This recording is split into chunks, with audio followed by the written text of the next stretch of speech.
সূরা বাকারা। বিসমিল্লাহির রহমানির রহিম। রহমান রহিম আল্লাহ তাআলার নামে শুরু করছি।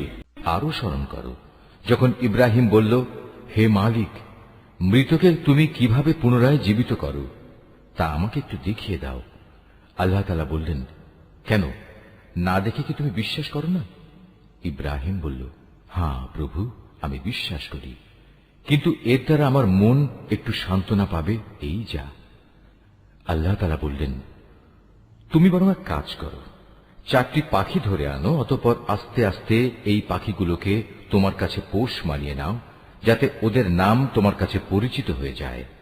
তারপর তাদের শরীর কেটে কয়েক টুকরা ভাগ করো, তাদের কাটা এক একটি টুকরো এক একটি পাহাড়ের উপর রেখে এসো, অতঃপর ওদের সবার নাম ধরে তুমি ডাকো। দেখবে জীবন্ত পাখিতে পরিণত হয়ে ওরা তোমার কাছে দৌড়ে আসবে। তুমি জেনে রাখো, আল্লাহ তাআলা মহা শক্তিশালী, বিজ্ঞ, কুশলী।